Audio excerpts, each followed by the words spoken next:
I love the Tales of Arcadia series so much. Trollhunters is one of my most favorite animated series ever, so I have a lot of opinions. Like, way more than I thought I would when I started writing the script. Seklos and Galen help me. My main goal is to blow up. My main goal with this video was just discussing why the ending and other things in the movie still bother me so much a year later, and how I would change it. Turns out, I have way more things I want to discuss and scream into the void about. But as Jello Apocalypse once said, I got you to click on one video essay about Trollhunters. and I'm not gambling on that happening a second time, so I'm shooting my shot. check the video chapters for the parts that interest you. I'm gonna keep it mostly spoiler-free with warnings until we get to dissecting the movie. After that, it's free real estate. For the glory of Merlin.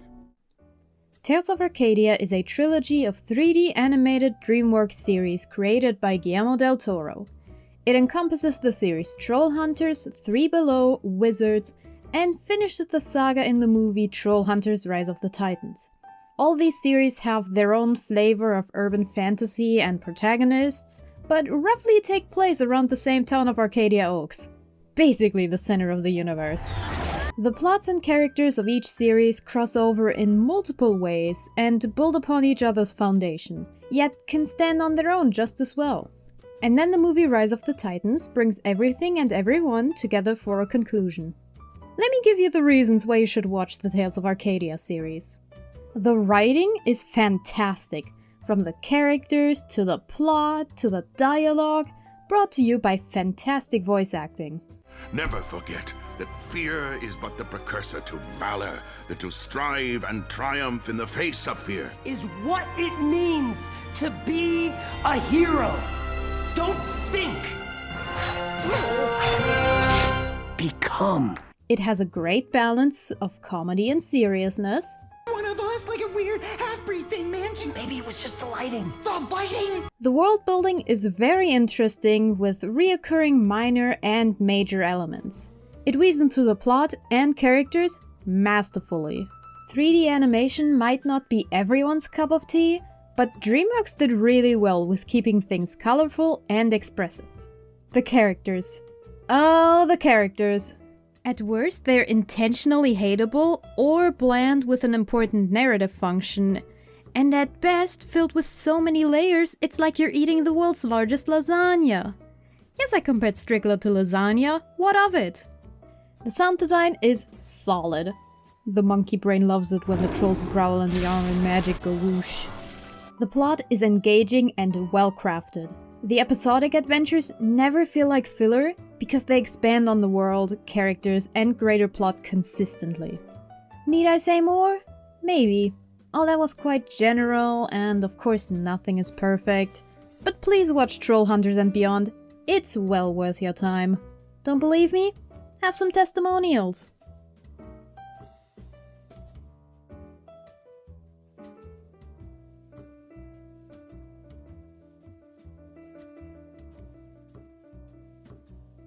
It's a Netflix original, so either go there or become a pirate. I don't care. found a new home under Arcadia. I got into the fandom before season 3 of Trollhunters released, and I cried my eyes out when Jim was turned into a troll. I don't know why that bit hurt me so much. It's not like I could relate, but it just sent me into such heavy coping. I dreaded rewatching the season because the angst hurt me so much. Now that I've coped though, I have to admit, his troll design is very cool. Then Three Below came out, and I thought it was the weakest part of the trilogy. The new characters and their accents took some getting used to, and the plot wasn't quite as solid, mostly some of the episodic ones. However, I say weakest for a reason, because it's still good. There's some great drama, previous side characters that get fleshed out more, pretty good sci-fi elements that don't actually clash with the fantasy world aspects, and something I noticed more recently, it touches on straight up racism and allegories of it every now and then. Everyone knows that people like him are terrible at math. What do you mean, Cantaloupians? Someone this new to our country should not be that good at math. Sorry, could you repeat that? You know, the part about how the kids who aren't from around here are dangerous and sick and need to be removed. Then Wizards came out and was quite enjoyable overall. Very much the same vibes as Trollhunters, with a lot more drama and tension. Though it loses points for what it did with the previously established lore. It does some retconning and squishes too many events into too short a time. Trollhunters established that Merlin and Morgana were enemies for millennia, culminating in the Battle of Killerhead Bridge. Then in Wizards, Morgana turned evil only days before the battle. And apparently, in that time, she gained a multitude of names and mythical infamy, and it's not like she had lived a millennium before then, since she's the sister of the mortal Arthur. She also created the Changelings and stole Angorot's soul in those days. Giving him the mission of killing the Trollhunters, of which the first one wasn't even chosen yet in Wizards logic. So yeah, the Morgana from Wizards and the one from Trollhunters are way too different, and they had to jump through many hoops to tell their King Arthur fanfic with the Morgana redemption arc. Also, I didn't know where else to put this unrelated tangent, so here goes. Merlin got slightly redeemed in his portrayal as a strict but functional father figure to Duxie. But that doesn't erase that he treated Jim as nothing more than a weapon. All the benefits of Jim's troll form served the purpose of fighting evil, completely disregarding the pleasures and advantages of being human. You ever wonder why he had a different number of fingers on each hand? My theory is that, in Merlin's mind, he'd only need the four-fingered hand to hold a sword. Add on the fact that he wasn't able to take off his Eclipse armor, hence not being able to take a break from the Trollhunter mantle anymore. Merlin manipulated Jim into choosing the troll form, because yeah, that was a choice, without providing him the full list of risks and drawbacks. Also that he'd have a stronger weapon to oppose his enemies. It's fucked up, and I won't forgive him for that.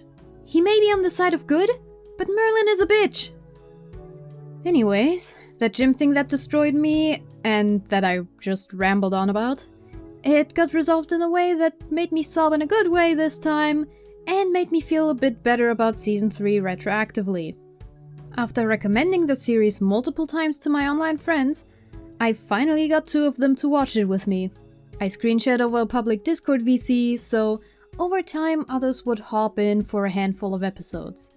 One of the highlights of this, other than I could talk about one of my favorite things with my friends now, was watching Hero with 1,000 Faces, where shenanigans ensue with clones of Jim embodying different personality facets.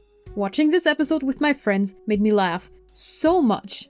I did not realize how funny this episode was before then. Hola, Enrique! ¿Cómo estás? ¿Qué tal? Hola! This party is crispy! This is the peak of comedy and animation. Yeah! Yeah! Also, we did some live dubbing on our podcast and used Trollhunters as our first practice. Darn, I dreamt about hot boys. Oh shit, school! Tell your mother I said hi and that I did her last night. The summer of 87. The bite of 87? I think we're about to relive it right now. Yeah, There's something in the bathroom. Yeah, you bit my dick off. It wasn't cool, bro.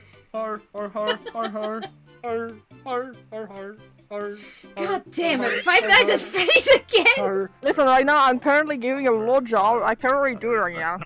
Roll for strength! Roll for strength! Nat God one! damn it!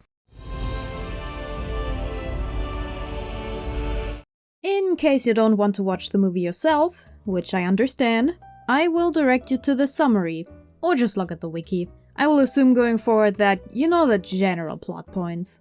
On my first watch with my mom on release, I only had 3 notable issues. Jim's arc going on for a bit too long, Steve's thing, and the ending. Otherwise, I thought the movie was enjoyable, with epic action, and, ignoring the last 7 minutes, it was a fitting conclusion. Then I watched it again recently with my friend, and my opinion only soured. Those issues are still there, but add on to it the way it dealt with major character death, and that it was mostly just spectacle wrapping up the main plot without much substance, and you got a movie that does not in fact conclude this trilogy well. It wasn't a total train wreck, and it does have its merits, except for the ending. Good raising him, Doc. Here's 1,000 new babies to raise. So each series did a good job wrapping up their stories with wizards, leaving the most open ends leading up to the movie. I want to mention all the loose ends I can think of that could have been addressed. I'll acknowledge the ones that the movie did resolve first. Of course, you have the main plot points of Excalibur still stuck in the stone, and that the Arcane Order's plans haven't been foiled yet, only evaded. It makes sense for the main conflict to revolve around the Order. Why wouldn't we try to stop the world from ending for a 4th time in this final installment? And we all knew Jim would claim Excalibur despite him failing in Wizards. It was all in the mindset. He was just too rattled and aimless then to really have the will to draw it. However, there are certain things that are left unclear or unanswered. Of course, one doesn't have to follow up on and explain everything, but I care about these characters a lot, and I would like to know what they're up to before the world ends again.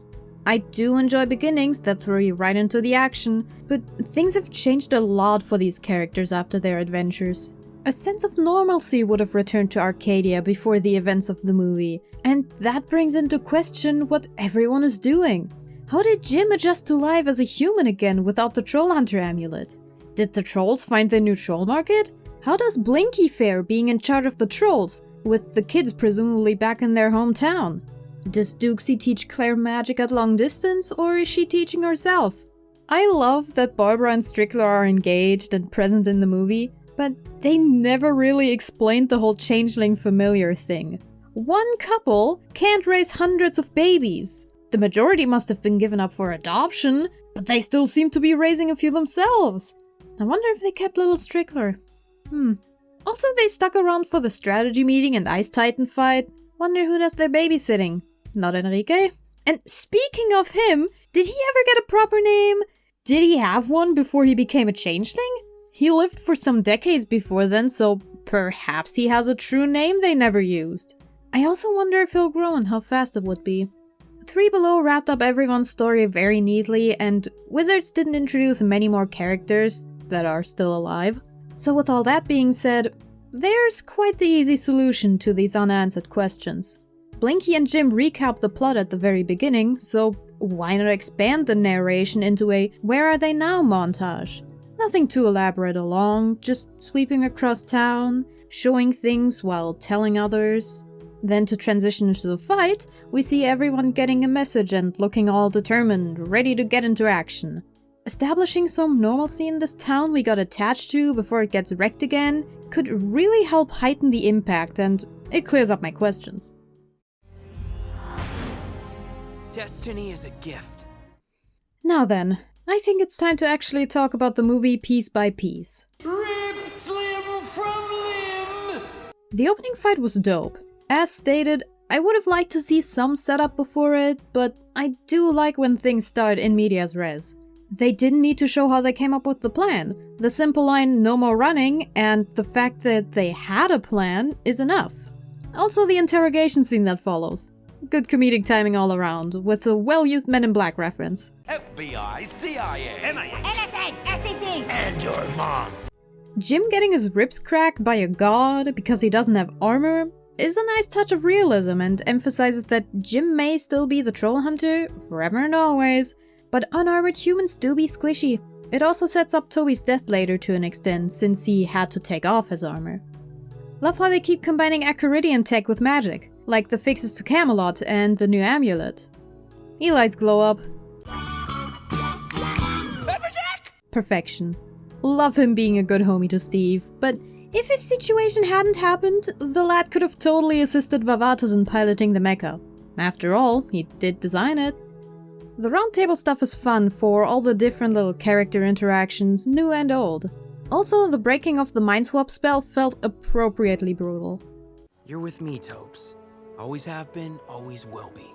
I'm with you, Jim. Always have been, always will be. You've always been with me. Always have been, always will be. Third time's the charm. That's cool. It's the kind of thing we could have explored in further material, especially with the fall of their leader. I don't like the Chronosphere as a MacGuffin because it only serves the purpose of the horrible ending, but the plot and setting around it are pretty cool and interesting.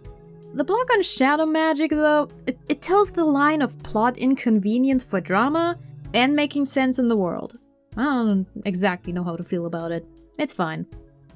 We can all agree the giant gun robot was cool as hell. Fighting a magic titan with a giant mecha? It makes too much sense. The fight could have been a little more involved, but yeah, cool shit. Archie not dying, but getting a somewhat similar type of ending in getting separated from the group. Although it's a little weird how they make it sound like there's no way to get him back ever at all. We never give up. Ever. It's for the runtime though. Ah yes, the I know you're in there mind control struggle. Classic. Them working together with Area 49B is a nice touch. On whose authority? Area 49B. The way they pull Excalibur with the power of friendship and do the becoming speech was the perfect amount of epic cheesiness. And then the hero pose? Mwah. The sticky hands and feet spell made for some cool elements in this final fight. Also, everyone getting yeeted is kinda funny.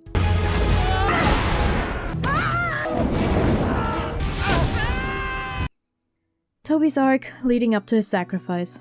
They really did well exploring that he doesn't need to be a master at combat to be a valued member of the main gang. Though the Warhammer is cool as hell and quite helpful. He's the heart of the group, and I kinda hate that I didn't see that until a YouTube essay pointed it out. Most underrated best boy. Even knowing what happens right after, his death still made me cry on the rewatch.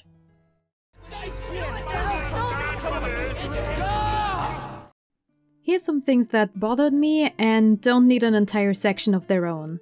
Most of these are nitpicks or overanalyzing that don't ruin the experience too much for me, but after a while, these things do add up. What's the time jump? It would have been nice to remind us.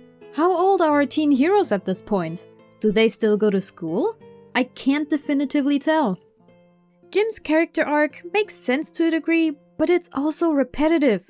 You already dealt with "Am I the troll hunter even without the amulet?" in Unbecoming. It wasn't unreasonable of him to ask the question again, but he should have found the answer sooner in the movie. He can still struggle with his confidence after failing to use Excalibur and the new amulet, and with his usefulness without armor and troll strength. And speaking of the new amulet and Excalibur, it should have happened earlier in the movie. Give us more time with that epic new design. Have him help in the final moments of the Ice and Earth Titan fight, perhaps.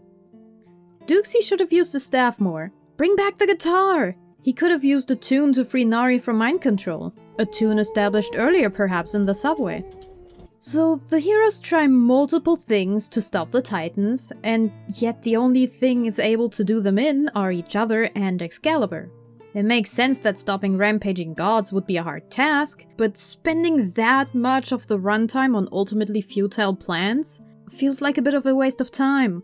And their strategy mostly consists of stop the Titans by destroying or fighting them, and free Nari from mind control. They should have factored in civilian protections and stall strats some more. Aja's suggestion to evacuate the planet barely gets acknowledged, even though it's very reasonable. They could have worked on evacuating the Titan's travel path on Arcadia at least. Also, when they just stood around and let Nari handle the Ice Titan by herself was a bit lame, I'd say. They could have contributed at least a little instead of just standing by and watching. Trollhunter make a 9th configuration. Chronosphere will make right. Nari, there was no need to keep being cryptic. Unless it was the type of prophecy that you don't know the meaning of yourself, in which case just say so. Or they could have just written Jim out of that scene to deal with the other Titans or Excalibur stuff so he doesn't have the opportunity to ask. What are the consequences of killing the Arcane Order? If they're gods with still relevant roles, killing them should have had some impact on the Earth. If they're simply creator deities responsible for rebirth, I have no qualms. They could have clarified. So the Arcadia Heartstone is the center of the universe and the key to resetting the world. Cool. But it died after the Eternal Night. It's the reason they had to migrate their troll market to Jersey.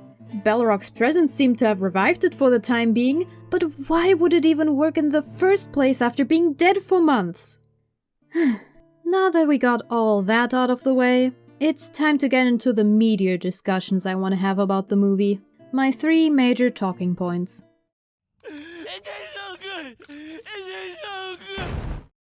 We can all agree this was weird and uncomfortable. Accidental male teen pregnancy from an alien. Arcadia. And we go through the whole process at Mach 20 while treating it purely as a joke. It wasn't okay. However, I actually have ideas on how this could have been done better. This plot does have some hypothetical merit if we remove the pregnancy itself and focus on character arcs dealing with the prospect of parenthood. First off, I kinda sorta have to bring up the issue of compatibility. Acaridians are energy-based, while humans are biological. They are totally different types of beings. And while energy might seem flexible enough that it could interact with biological matter to reproduce, it still seems far-fetched. And then the method being 7 kisses? How does that make sense? Do they download some biodata into their partner with each kiss until there's enough to build the babies from? Why is their pregnancy so similar to a human's? I learned that trolls take a chip of the mother's and father's heartstone and magic them into a crystal from which the troll is born after about 30 years. The way Acaridians do it could have been more creative and sensical is all I'm saying. Now then, let's get to fixing this aspect of the movie, keeping the 7 kisses method for ease. Both ideas are similar in theme and plot beats, but differ based on compatibility, aka if Steve was capable of the pregnancy at all. So we get to the scene where Aja shows up and Steve is about to kiss her, but she successfully stops him and explains the situation.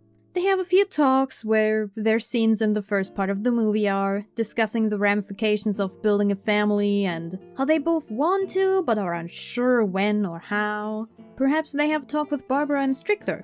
And then Aja and Steve lead the evacuation and civilian protection, because someone really should have, and they end up protecting a bus with children or something like that. Steve tries his best to keep them calm and happy, and after experiencing this, he and Aja start considering becoming parents more, potentially leading up to Steve kissing Aja at the very end, willingly and happily accepting fatherhood. Or... So we get to the scene where Aja shows up and Steve does the kiss. They freak out over the prospect of him being pregnant, but nothing happens. They wonder if they counted wrong or something, until they realize humans just aren't compatible with Acaridian reproduction. Steve is very glad because, phew, not pregnant, and he can keep kissing his ninja butt-kicking angel. But Aja feels a bit sad. She didn't think much about building a family because she's still young, but now knowing that she doesn't have the option with Steve... And so they have a little talk about it before the plot kicks in. They go to evacuate and protect the civilians and become attached to a little kid who just got orphaned in the carnage. Eventually they realize, hey, adoption is a thing, and start caring for the orphan after the finale. Or we do the bus scene from the earlier version and they just decide to adopt when the time comes, perhaps even taking in one of the changeling familiars. Basically, I like the idea of them discussing the next step, or rather the future of their relationship. But it has to be treated with maturity. Real people have these kinds of struggles, and they should be treated with respect. What a fleeting moment this life is. The Tales of Arcadia series isn't afraid to kill off characters, even major ones. So it didn't come as a surprise to me that we'd have a few in this movie. However, the people they chose to kill off and how they did it doesn't sit right with me. They didn't really fuel the narrative, just served as casualties of war and to make the viewer feel sad. Also to set up an ending so depressing that they had no choice but to turn back the clock. Let's try to go from least to most problematic. Killing off the members of the Arcane Order makes sense if you ignore the potential implications of killing gods. Rule number 2. Always finish the fight. Nari was on the good guy's side, but you can't just get rid of 2 out of 3. She gave her life to take down Skrail, a proper heroic sacrifice. I don't have an issue with killing Nomura, but they didn't give her a worthwhile end. It bothered me how she was so annoyed and standoffish.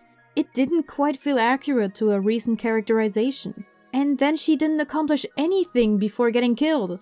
Also, am I right in saying that Nomura should not have been affected by sunlight? She might not have her human form anymore, but even in troll form, changelings can walk in sunlight. I don't know if this is a retcon or if I'm misunderstanding the lore, cause we never see Not Enrique affected by sunlight, but I'm unsure if we ever see him in sunlight after season 2 at all. Anyways, I just think she should have accomplished something, served some purpose before getting killed. A changeling raised to be a museum lady would have probably been able to help with research, like finding a weak point in the Titans, some ancient weapon that could help, or she could know about the Chronosphere. Her human form and name are of Asian origin, so what if she went with that team instead? Then there's Toby. On the one hand, ballsy move to kill off this human main character, and the way they did it was appropriately impactful. On the other hand, oh my fucking god, how are we supposed to move on from that? Give Jim a goddamn break! Also, even though he had to take off his armor because it got stuck on the truck, he probably could have kept the breastplate on, and definitely the helmet. Protect your vitals, my squishy human fella! So what I'm proposing instead of killing him is that he does keep on the vital parts of his armor so that when he gets crushed, he's not beyond saving. However, that doesn't mean he should come out unscathed, either losing his legs or his right arm like Drawl. So then for the scene where they find him, instead of hearing out his last words helplessly, they carefully remove him from the wreckage and desperately yell at him to wake up while calling Barbara. Jim pleads, you've always been there for me, always have been! And Toby weakly responds, always will be, and opens his eyes. Also make his wounds look as gnarly as Jim's burned hand, and let Toby give the final speech of the movie. Not becoming again, but perhaps something more akin to his death speech. And lastly, quite frankly the saddest death without much fanfare, Strickler. So first I gotta rant about the method again. Why did they need to get the explosives to the Titan in person? Could they not just use the harpoon or something? Make Toby fly over the Titan with his warhammer and drop them? There were other options, for sure. And then there's the fact that him dying is giving an excessive amount of misery to Barbara and Jim. I already told you to give him a goddamn break! Their family already endured so much with the father leaving and all of Jim's escapades. They were en route to building a new family with Strickler and the babies. Having to raise the kids on her own again. This is horrifically sad. Combined with the fact that he died accomplishing near nothing, his sacrifice didn't even matter. There was a much more obvious choice for main character death, Vavatos Vex. Don't get me wrong, I love the man, and I would love to see him retire peacefully with Toby's Nana, but like, you know his catchphrase. Glorious death! Glorious death! Glorious death! They gave him 2 fake-out deaths in both 3 Below finales, so why not make the 3rd time be his actual glorious death? Perhaps he joins Aja and Steve in the evacuations after Gun Robot is defeated. He could have a little arc about not finding Steve fit to be his king, until Steve does something really glorious and heroic, and then Vavatos dies protecting them, the royals. Also, remember how Toby has a girlfriend and Vavatos is dating his Nana? Yeah, with both of them having something major happen to them, they should have minor roles in the movie. At least in my version of the movie. Just having little interactions during the Arcadia evacuation and being with them after the finale. So many final installments have a tendency to kill off a bunch of characters because, oh well, it's gonna end anyway, so why not? I'm neutral towards this trope, it depends on the execution. If you really want to add some more deaths instead of Strickler and Toby, I'm suggesting Detective Scott and Senior Ool as casualties of war, perhaps Dictatious, or if you want a real knife twister, Blinky. I could go on about what the merits of those deaths would be, but I don't feel strongly enough about including those events in the story. It's not necessary and will probably just bloat the short movie runtime. Whatever happens next, I'll make sure this isn't goodbye. Finally, I saved the best, or rather worst, for last. There is so much to unpack in those final 7 minutes, and it's all bad. First and foremost, it's bad writing on the same level of It Was All a Dream. Resetting the universe all the way to episode 1 invalidates the entire adventure and ignores how we've moved on from tragedy in the past. It also spits in the face of Unbecoming. You could argue that he completely ignored the Trollhunter stuff until it was too late, which he wouldn't do this time around, I hope. But we can't know for sure, because all he did was make sure some people would meet and determine the Trollhunter for himself. The Time Stone. Ugh. The Chronosphere can look through time, past and present. Obviously, it's related to time magic, and while we know that's a thing in this universe, it doesn't indicate the ability to travel through time or reset the universe. How the hell did he know? How the hell did everyone else know that he'd reset all the way to episode 1? Why the hell would he even go all the way back there? I don't follow the logic at all. My friend was only able to guess that they'd reset everything because she knew how much I hated the ending for being so bad. Time to go back in the past and change it. No, I wasn't right. Okay, so far this sounds like, a Deus Ex Machina. Is he going to, replay the entire series? God damn it, I fucking hate everything. What else could be so bad? I hate everything. And it's not like this was lazily tagged on at the end so that we can easily remove it. A good chunk of the movie is spent setting up for it with the quest for the Chronosphere. So, why not fix the ending by resetting to before the movie happened? Because we'd have to spend time solving the problem again, which takes away from the already packed runtime. Before I carry on about the alternate timeline, here's my suggestion for how to make sure it doesn't happen. Instead of the Chronosphere, the MacGuffin they're going after has some sort of healing abilities or provides protection from death. That's why Zhongxi clings to it, as it guarantees him eternal life. The purpose of it is rather clear to everyone. Give it to Jim so he won't die, because they need him and Excalibur. If that plot armor is too overt, maybe he needs to let it go during the Balrog fight to use his other hand. Then when Toby dies, he breaks it to revive him, / heal him. Simple as that. The plot around it stays mostly the same, but stops the reset from being our final option. Moving on to that new timeline now, even though we pretend it didn't happen. Regardless of Toby's potential merits and skills as the Troll Hunter, Jim shouldn't have done this if he wanted to keep his bestie from dying again. The Troll Hunter has to go through way too much and is put into so much mortal danger. What sense does this make? And Jim's whole arc in the movie is learning, once again, that he's the Troll Hunter. And then he gives up the amulet? This decision is so irrational, it only makes sense that it came from a traumatized teen. Logically, for the safety of this world, however, it's honestly dumbfounding. And then there's that thing that Strickler kept reminding us of. Young actress. Please stop carrying the world on your shoulders. He's always been like this, and the others should have objected at least a little. The fact that no one said no to this plan was quite frankly absurd. It's like the Darklands all over again, except much, much worse. Chronosphere will make right. Yeah, sure. And how can we be sure of that? There is so much in this new timeline that can go right and wrong and derail. It's way too open-ended for a conclusion. I don't want any sequels, especially if they further canonize this ending. I value stories that know when to end and do it well. And this one, unfortunately, face planted into the sharp rocky pavement in its final stretch.